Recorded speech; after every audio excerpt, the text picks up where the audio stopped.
என்னை தீர்க்கும் வேழ முகத்தானை, வேதநாயகன் மகனை, மங்களாம்பிகை பாலகனை, வடிவேலன் அண்ணனை போற்றி ஆன்மீக விஷயங்களை ஆரம்பிக்கலாமா?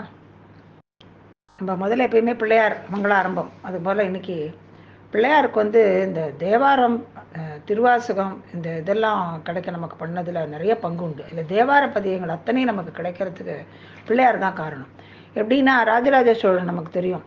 அவன் பேரே சிவபாதசேகரன்னு சொல்லுவான். அந்த ராஜராஜன் எப்படியாவது எல்லா தேவாரத்தையும் கண்டுபிடிக்கணுன்றான். ஆனால் ஜாஸ்தி தேவாரம் கிடைக்கல, ஏதோ ஒருத்தர் 2 பேர் பாடிட்டு இருந்தான், அவ்வளோதான். என்ன பண்ணுறதுன்னு தெரியாமல் தவிச்சுட்டு இருந்தான். அப்போ அவனுக்கு ஒரு நல்ல விஷயம் தெரிஞ்சுது. அதாவது திருநாரையூர் அப்படிங்கிற ஊரில் சிதம்பரத்துக்கிட்டக்க நம்பியாண்டார் நம்பின்னு ஒருத்தர் இருந்தார். அவருக்கு பிள்ளையார் பிரத்யக்ஷம். அவர் ஆதிசைவர்.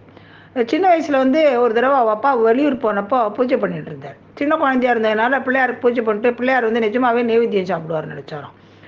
ஆனால் பிள்ளையார் வரல. உடனே பிள்ளையார் வராதனால ஒரே அழுதுக்கு தலையை முட்டிட்டு பிராணனையே விட்டுற பார்த்தார். உடனே பிள்ளையார் டக்குன்னு அவர் ஆசைப்பட்ட மாதிரி அத்தனை நைவேத்தியத்தையும் சாப்பிட்டாராம். அப்புறம் பள்ளிக்கூடத்துக்கு டைம் ஆகிடுத்துன்னு அழ ஆரம்பித்தாராம். உடனே பிள்ளையார் அவருக்கு எல்லா வித்தியையும் கற்பித்து ஆத்மீய விதியோட உடனே அவரை பெரிய ஸ்காலர் பண்ணிட்டார். அப்புறம் அவர் அப்புறம் பெரியவர் ஆனப்புறம் பிள்ளையாரோட ரொம்ப சகஜமாக பேசுவாராம். அவரை கேட்டால் தேவாரத்தை பற்றி தெரியும்னு சொல்கிறான். உடனே ராஜராஜன் அப்படியா அப்படின்னு பிள்ளையாருக்கு ஏகப்பட்ட நைவேத்தியத்தை பண்ணிட்டு நம்பிக்கிட்ட ஓடுறான். அப்போ அந்த பிள்ளையார் பல்லா பிள்ளையார்பா. பல்லா பிள்ளையார்னா சிற்பி வடிக்காத சுயம்புவா அந்த பிள்ளையார். அதான் நான் திருநாரையூர் பொல்லா பிள்ளையார். ராஜராஜ சோழன் கொண்டு வந்த எல்லா நைவேத்தியத்தையும் நம்பியாண்டார் நம்பி பொல்லா பிள்ளையாருக்கு கொடுத்தாரு. பிள்ளையார் நிஜமாவே தும்பிக்கை நீட்டி எல்லாத்தையும் சாப்பிட்டேனே ராஜாவுக்கு ரொம்ப சந்தோஷம். உடனே நம்பிக்கிட்ட நீங்கள் இந்த பிரதிஷ்ட தெய்வத்திட்ட தேவாரங்கள் 3 பேரோட தேவாரங்கள் எங்கே இருக்குன்னு கேட்டு சொல்லுங்கன்னு. அப்போது இன்னொரு ஆசை, இந்த திருத்தொண்டர் தொகை 63 நாயன்மார்களை பெரிய சுந்தரர் பாடல் இருக்கு இல்லையா, அது எல்லாமே வேணும்னு. உடனே லோக மங்களத்துக்காக நீங்கள் தான் எப்படியாவது எனக்கு இதை ஹெல்ப் பண்ணணும்னு சொல்லி பிரார்த்தனை பண்ணோன்னே பிள்ளையார்கிட்ட சொன்னோடனே பிள்ளையாரும் உடனே அவர் சொன்னார், சிதம்பரத்தில் நடராஜா சன்னதியில் கனகசபைக்கு மேலண்டையில் ஒரு ரூம் இருக்குது. அதில் 3 பேரும் தேவார சுவடிகளை வச்சுருக்கா. ஆனால் அவள் அங்கே ஒரு முத்திரை பதிச்சுட்டு போயிருக்கா. அதாவது அதிகாரப்பூர்வமான அடையாளம். அந்த முதிரையை கையை அவள் வச்சு அழுத்தின இலச்சினை வச்சு மூடியிருக்கா. அங்கே போய் கதவை திறந்து சுவடிகள்லாம் எடுத்துக்கோங்கன்னு. அது மட்டும் இல்லாமல் 63 சரித்திரங்களையும் சொன்னாராம் நம்பிக்கை. அதாவது நம்பிக்கை தும்பி சொன்னார் என்பார்கள். தும்பினா யானை, அதன் கைதான் தும்பிக்கை. சாட்சாத் கணபதியே சரித்திரம் சொன்ன பெரிய பெருமை நம்மளோட நாயன்மார்களுக்கு இருக்குது. உடனே அவர் என்ன பண்ணார், அந்த ராஜா இந்த கடவுக்குள்ளேயும் தேவார கதை இப்படி ஆச்சுன்னா ஓடினோம். சிதம்பரத்துக்கு ஓடினா அங்கே நிர்வாகஸ்தர்கள் தீட்சிதர்கள்லாம் அதெல்லாம் முடியாது, யார் கதவை முடி சீல் வச்சாலும் அவள் வந்தால் தான் திறக்க முடியும், எங்களுக்கு அதிகாரம் இல்லைன்னு சொல்லிடுறான். ராஜாவுக்கு ரொம்ப வருத்தமாக போய்ட்டுருது. ஆனால் ஒரே நிமிஷம்தான். அவன் புத்திமானும் கூட, மகாவீரனும் பக்திமானும் மட்டும் இல்லை. அவன் என்ன பண்ணான்னா, ஆலய விக்கிரகங்கள்லாம் வெறும் பொம்மை இல்லையே, பிராண பிரதிஷ்டை பண்ணிட்டாக்கா அது உயிருள்ள மூர்த்திகள் தானே அப்படின்னு சொல்லிட்டு என்ன பண்ணுறான், அத்தனை பேரையும் அந்த 3 பேரையும் விக்கிரகங்கள் பண்ணி விமரிசையாக புறப்பாடு பண்ணி அந்த கனகசபை மேலண்டார வாசலை கொண்டு பாருங்கோ வந்துட்டான். முத்திரை வச்சவா கதவை திறக்கணும்னா தீட்சிதர்களுக்கெல்லாம் மனசு அப்படி இதுவாக ரொம்ப அவனோட பக்தியில் உருகி கதவை திறக்கிறான். ஆனால் என்னது இது, கிட்டத்தட்ட 1,00,000க்கு மேலே இருக்கிற இதில் 800க்கும் குறைச்சல் தான், எல்லாம் கரையாக அரைச்சி போயிருக்கு. உனக்கு ரொம்ப வருத்தமாகிடுறது. எல்லாருக்குமே என்னடா இது இப்படி ஆயிடுத்துன்னு ஒரு அசிரீதி கேட்குறது. மலையை கெலி இல்லை, இந்த எலியே வரப்போகிற காலங்களில் பிறக்க போகிறவர்களுக்கு யானை மாதிரி. அது மட்டும் இல்லை, இந்த அவசர யுகத்தில் சினிமா, கிரிக்கெட்டு, தண்டை பேச்சு, பாலிடிக்ஸு, பத்திரிக்கை, இதுக்கெல்லாம் தான் மணிக்கணக்காக பொழுது இருக்குமே தவிர மிச்ச விஷயங்கள்லாம் ஒரே வேகம்தான் இருக்கும். அதுவும் ஆத்ம சம்பந்தமான விஷயம்னா யாருக்குமே ஒன்றும் இன்ட்ரெஸ்ட் இருக்காது. லட்சம் பதிங்கன்னா கிட்டையா யாரும் போக மாட்டா. அதனால தான் திவ்ய சங்கல்பத்தினால இப்படியாச்சு. அது மட்டும் இல்லாமல் இந்த 796 பதிகமே ஒரு ஜீவனுக்கு போரும் அது கடைந்தேற்றத்துக்குன்னு அசிரீரி சொல்லிடுது. பெரியவா என்ன சொல்லியிருப்பான்னா, அதை சுருக்கமாக ஹிண்ட் பண்ணதுனால என்னோட சரக்கும் சேர்த்து சொன்னேன். அந்த தண்டை பேச்சு, சினிமா, கிரிக்கெட் அதெல்லாம் சொல்லியிருக்காடா, அது சொல்லியிருப்பா. உடனே தெய்வ சங்கல்பம் எப்படின்னோடனே எல்லாரும் சந்தோஷமாக எடுத்துக்கிறான். அந்த உடனே ராஜா என்ன பண்ணுறான், சரி நம்ம என்ன பண்ணலாம், இதை எப்படியாவது நல்லா இது பண்ணணும்ன்ட்டு மொத்தமாக பார்த்தா இந்த 800 பதிகங்களை கூட ஜனங்கள் ஜாஸ்தின்னு பண்ணிடுவாள்ன்ட்டு அவரை கிளாஸிஃபை பண்ண சொன்னோம். உடனே அவரும் அப்படியே தேவார பதிகங்களை அப்புறம் எல்லாத்தையும் திருமுறைகள் அப்படிங்கிற பேரில் 11 முதல்ல பகுத்து கொடுத்தார். அதில் சம்பந்தர் தேவாரம் முதல் 3 திருமுறை, அப்புறம் அப்பரோடது அடுத்த 3, 7ஆம் திருமுறை வந்து சுந்தரமூர்த்தி சுவாமிகள் பாடல்கள். மாணிக்க வாசகரோட திருவாசகம், திருக்கோவையார் 8ஆம் திருமுறை, திருமாளிகை தேவர், சேந்தனார், கண்டராதித்தர், ராஜராஜனுடைய மூதாதையர் பக்தி வாக்கள் பாடியவர், இன்னும் வேணாட்டடிகள், சேதிராயர், இப்படி 9 அடிகார்களுடைய திருவிசைப்பாக்கள்னு 9ஆம் திருமுறையாக வச்சார். அப்புறம் சேந்தனாரோட திருப்பல்லாண்டும் அந்த திருமுறையை சேர்த்துட்டார். திருமூலர் திருமந்திரம் 10ஆம் திருமுறை. அதுக்கப்புறம் கடைசியாக 11ஆம் திருமுறையில் தான் நம்பியாண்டார் நம்பி அவர் பண்ணார் இல்லையா, பல்லாப்பிள்ளையார் மேலே பாடியிருந்தார் ரெட்டமணி மாலை, அதை சேர்த்தார். அதுக்கு முன்னே ஒரு கோடு இருசெவி முக்கண்ணு வந்தது மூத்த நாயனார் இரட்டமணி மாலை, அதையும் பண்ணினார் கபில தேவர், அதையும் சேர்த்தார்.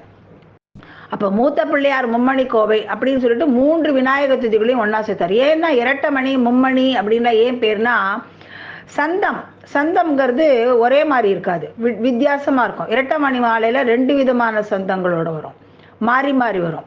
அது மும்மணியில் 3 விதமான சந்தங்கள் அமைஞ்ச பாட்டுகள் வரும். அதனால தான் ரெட்டமணி மாலை அந்த மாதிரி டிஃப்ரெண்ட் நேம்ஸ் மும்மணி அப்படின்னு. அப்புறம் பரமேஸ்வரனோட பெரியவா சொல்லியிருப்பா, பரமேஸ்வரோட புத்திரசிகமணிக்கு தினுசா மணிமாலை. அது போக திருமுறையில் நக்கீரரோட திருமார் முருகாற்றுப்படையும், அதாவது அண்ணா தம்பிகளை பிரிக்கக்கூடாது அப்படிங்கிறதுக்காக விநாயக துதிகள் உள்ள திருமுறையிலேயே முருகன் துதியும் திருமுருகாற்றுப்படை பாடி அந்த நக்கீரருடைய எதிர்நூல், இப்படி எல்லாத்தையும் சேர்த்து அப்புறம் காரைக்கால் அம்மையார், அப்புறம் சேரமான் பெருமாள், அப்புறம் பட்டினத்தார், கல்லாடனார், இவா பாடின 12 அடியார்கள் பாடலும் எல்லாத்தையும் சேர்த்துட்டார். இதில் என்ன ஒரு பெரிய விசேஷம் அப்படின்னாக்கா, 12 அடியார்களோடு நம்பியாண்டார் நம்பி முடித்தார்னா 11ஓடு இன்னொன்னையும் கூட்டிட்டு 12ஆக பூர்த்தி ஆயிட்டு. ராஜராஜ சோழனுக்கு பின் சன்னதியான அனபாய சோழன் அப்படிங்கிறவ 63 சரிதத்தை எப்படியாவது கொண்டாடணும் அப்படின்னு சொல்லிட்டு அதை தான் வந்து சேக்கிழார் பெரிய புராணம் அப்படின்னு சொல்லியிருக்கார். அதான் 12ஆம் திருமுறை.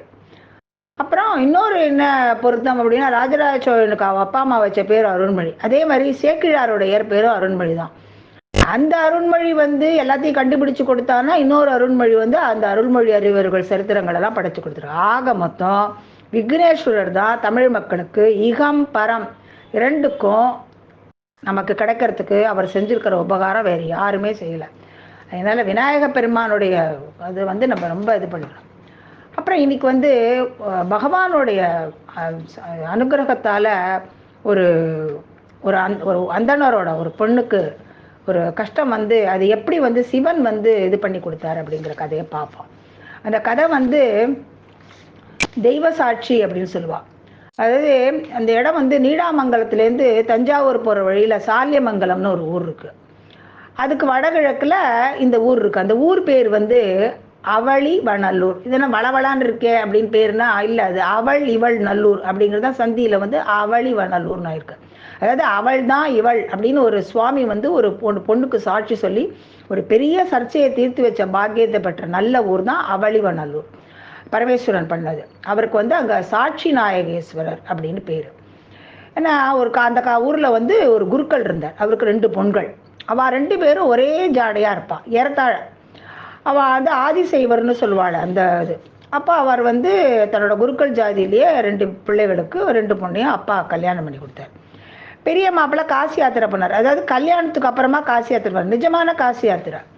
போயிட்டு வரத்துக்கு நிறைய நாள் ஆகிடுது. அதாவது 4-5 வருஷத்துக்கு அப்புறம் தான் வந்தார். அதாவது மாமனாரத்துக்கு வந்தார். மாமனாரத்தில் தான் விட்டுட்டு போயிருந்தேன். இதுக்கு நடுவில் என்ன ஆச்சுன்னா, பாவம் அவரோட பத்னி அந்த மூத்த பொண்ணு இருக்கா இல்லையா, அவளுக்கு பெரியம்மா போட்டி பொழைச்சதே புனர்ஜென்மாயி போட்டுனதில் அவளுக்கு முகமெல்லாம் மாறி அப்படியே கண்ணெல்லாம் போய் நரமெல்லாம் கருது, தலைமையெல்லாம் கொட்டி ரொம்ப குரூபி ஆயிட்டான். அப்போ காசிக்கு போயிட்டு வந்த அவளோட ஆத்துக்கு ஹஸ்பண்ட் வந்து நம்ம கல்யாணம் பண்ணிட்ட பொண்ணு இவள் தானா அப்படின்னு சொல்லி அவனுக்கு புரியலை, அவ்வளோ உருமாறி இருந்தான். இது போறாதுன்னு அவன் மச்சினி வந்து புக்காத்துலேருந்து பிறந்தாத்துக்கு வந்திருந்தான். அவன் என்ன பண்ணான்னா, காலப்போக்கில் அவளோட ரூபத்தில் ஏற்பட்டிருந்த மாறுதல அக்கா அழகாக இருந்தபோது எப்படி இருந்தாலும் அப்படியே அசல் ஆகிவிட்டான். கற்பனையாக கதாசிரியர்களாக இப்படி பண்ணிக்கலாம் அப்படின்னு சொல்லியிருப்பாங்க. அதாவது ஆதியில் அக்கா இவளை விட சிவப்பு, இவ கருப்பு. ஆனால் இப்போ அக்கா ஒரே கருப்பு, இவ ரொம்ப சிகப்பாயிட்டா. ஆதியில் அக்காவுக்கு தலைமுடி ஜாஸ்தி, இவளுக்கு கம்மி. இப்போ அக்காவுக்கு தலைமுடியெல்லாம் கொட்டி போச்சு, இப்போ இவளுக்கு தலைமுடியெல்லாம் வருது. ஆக மொத்தத்தில் அக்கா குருபி, தங்க வந்து பெரிய அழகியாக இருந்தான். அதனால இவன் காசி யாத்திரை முடிஞ்சு வந்தவன் என்னோட பத்தினியை பத்தினி இல்லைன்னு சொன்னது மட்டும் இல்லாமல் அனர்த்தமாக மச்சினியை பத்தினின்னு நினச்சான்.